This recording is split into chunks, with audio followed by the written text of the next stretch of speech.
Hello. Hello. Love. Goodbye. Goodbye. Goodbye. Goodbye. Uy, again. Again. Hello again. Tinapat ulit sa hello again. And again. And again. Hi po sa inyo. Ayuda. Ay. Alam ko hindi ako ina-expect nyo. Ito.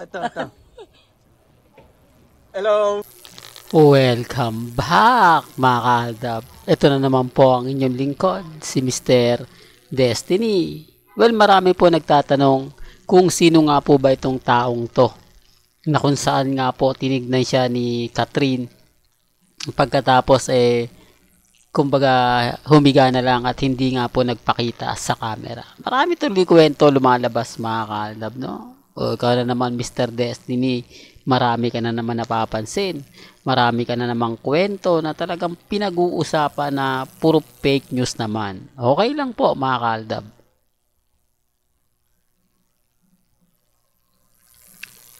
Kasi kahit sabihin naman po nilang fake news, umaayon naman po, di po ba? Kumbaga tayo pa rin pinag-uusapan, tayo pa rin po ang pinagpepestahan. Sa ngayon mga kahaldab, lagi ko naman pong pinapaliwanag at lagi kong sinasabi, wala pong pilitan sa channel ni Mr. Destiny. Kaya nga po itong update natin, alam ko maraming magtataas ng kilay, maraming magre-react, maraming magsasabi na kumbaga gumagawa ka na naman ng issue para may mapag-usapan. Remind ko lang po, lagi po kaming pinag-uusapan.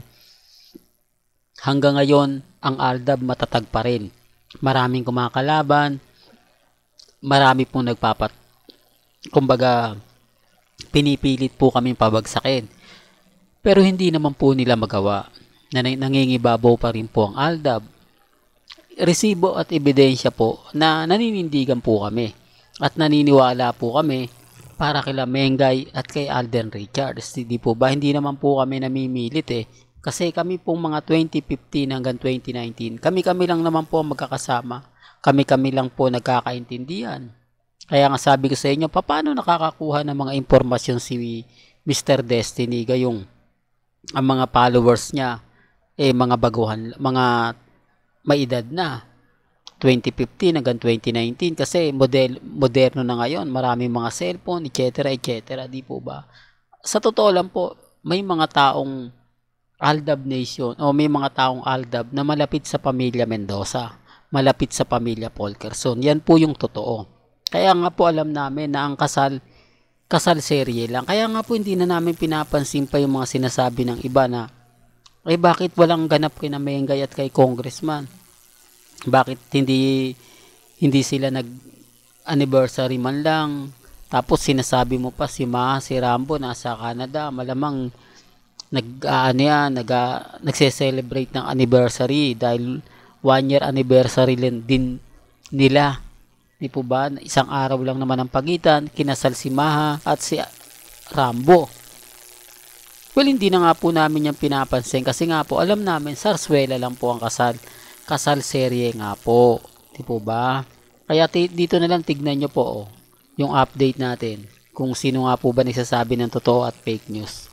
Pansin nyo po ba? Si Alden talagang dumidistansya kay Catherine. Si Catherine dumidistansya kay Alden. Bakit? May nagbabantay ba? May taong kumbaga nasa paligid nga po ba nila na talagang ayaw na ayaw yung mga issue na kumbaga kilig moments? Kahit ano kasi gawin ng network, sa mga sinabi ni Alden Richards, wala na, basag na po sila. Hindi po ba? Although sinasabi ng mga iba kasi nandyan si Maine, kaya kontrolado nila ngayon ang sitwasyon. Si Jorus, kumbaga kulang na kulang yung mga kilig, hindi po ba? Yung mga sinasabi niya dati, hindi niya nagagawa ngayon. Totoo naman po Hindi po ba? Malaki po talaga yung pagkakaiba sa ngayon kaysa nung una.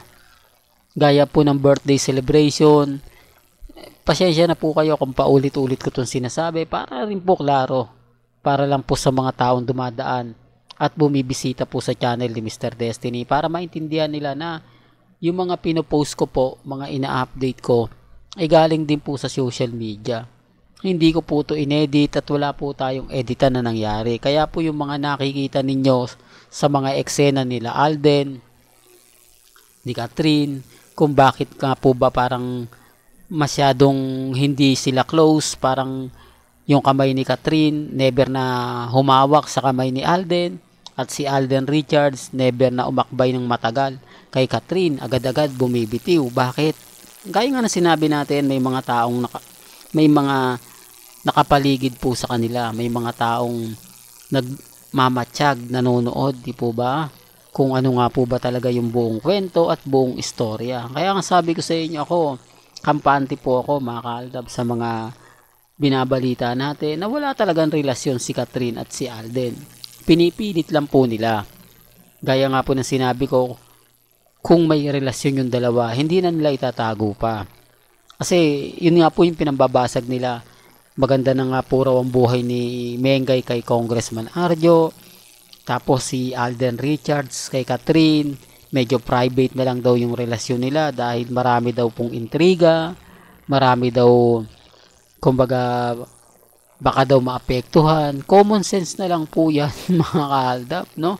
Si Mengay, kung masaya siya kay Congressman Arjo, wala naman pong problema eh. Hindi po ba kahit sino pwedeng sabihin yan? Pero ang tanong, bakit nga po ba hindi sumusuporta si Mengay kay Congressman Arjo? Bakit hindi to binibigyang halaga?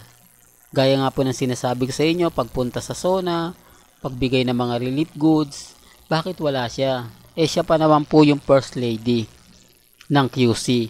Siya naman po yung tipong kailangan mong ipagmalaki. Di po ba? Lalo na po yung kasuotan ni Mengay, yung Pilipinanyana. Kita niyo po yun sa bench. Grabe, napakaganda talaga. Oh, kung yun po yung suot ni Mengay sa SONA, ano kaya yung mangyayari sa palagay po ninyo? Hindi po ba sisikat si Congressman Arjo? Hindi po ba siya yung pag-uusapan? Siya yung magiging trending? Bukod kay Heart Evangelista? Hindi, sinasabi ko lang po ito para lang klaro. Para lang po sa kaalaman ng lahat. Pero hindi po nga nangyari. Bagkus hindi po siya pumunta. At ang pinaka-latest nga ngayon, etong kumbaga birthday ng Eat Bulaga, na marami talagang kumukustyon at marami nagtatanong, bakit nga po ba wala si Mengay? Nung una po, binabatikos talaga ako niyan. Hindi, nandito si Mengay. Ngayon, ano na po sila? Di po ba? Sa palagay po ninyo, tignan nyo po kung ano yung mga reaksyon nila, kung ano po yung mga komento nila dahil wala si Mengay. Ngayon, sinasabi nila nasa Athens, Greece.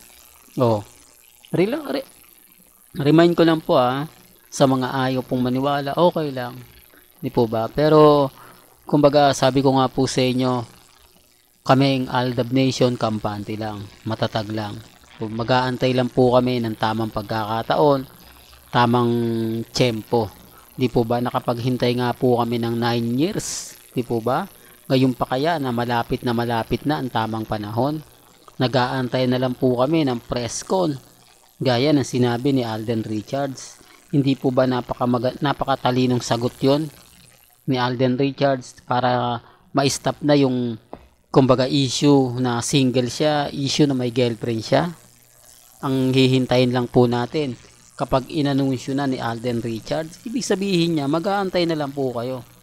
Kahit siguro interviewin siya ng ABS-CBN, i-anunsyo niya na lang kung sino nga po ba talaga yung totoong karelasyon niya. At least mga kaaldab, nabawasan na tayo ng tinik. Hindi na yung paulit-ulit na single ako, ganto ganyan, siksanya, ganto ganyan, etc. etc.